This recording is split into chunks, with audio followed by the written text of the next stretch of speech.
শহীদ পরিবারের সদস্যবৃন্দ, জুলাই যোদ্ধাবৃন্দ, আপামর পরিবর্তিত প্রেক্ষাপটে এটি দ্বিতীয়বারের মতো আপনাদের সামনে এসে হাজির হন। জুলাই না হলে আজকে এখানে দাঁড়াতে পারতাম না, কথা বলতে পারতাম না, মানুষের কাছে যেতে পারতাম না, মানুষের অধিকারের জন্য প্রকাশ্যে লড়াই করতে পারতাম।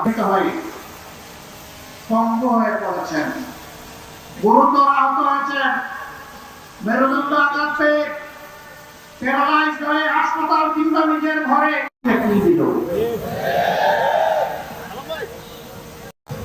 সরকারকে মানুষ সম্পত্তি দিতে চায় না, তার অধিকার দিতে চায় না। আমরা এই বৈষম্যকে খতম করবো ইনশাআল্লাহ।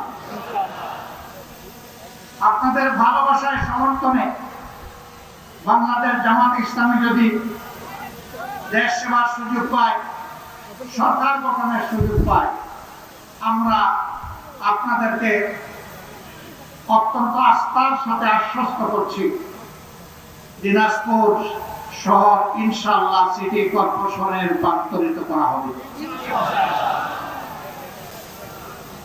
সিটি কর্পোরেশন হওয়ার সাথে সাথে অনেকগুলো উন্নয়ন অটোমেটিক্যালি দিনাজপুর শহর পেয়ে যাবে। এই দিনাজপুরে গ্যাস সংকট, গ্যাস নাই, বাংলাদেশের বহু জেলায় আছে। অবশ্য গ্যাসের উৎস কোথায় আছে কোথায় নেই এখনো সারা দেশ নিয়ে আমাদের কোন সরকারি সেই রকম কোন বৈজ্ঞানিক জরিপ চালায়নি। হতে পারে এখানেই গ্যাস আছে, যেহেতু কয়লার সন্ধান পাওয়া গেছে, কয়লার সাথে গ্যাসের একটা সম্পর্ক আছে।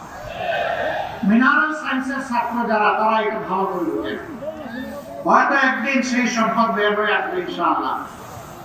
আর নাও যদি আসে, তাহলে বাংলাদেশের অন্যান্য জায়গায় যদি গ্যাসের অংশীদারিত্ব থাকে, দিনাজপুরেরও থাকবে ইনশাআল্লাহ। প্রিয় উপস্থিতি, আমরা দীপ্তভাবে বলতে চাই, ভোট যারা কিনতে চায় তাদের ব্যাপারে সতর্ক থাকবেন। আমরা আপনারা দেখেছেন এরা গোলাপ শুভেচ্ছা, লাল গোলাপ শুভেচ্ছা, লাল গোলাপ শুভেচ্ছা।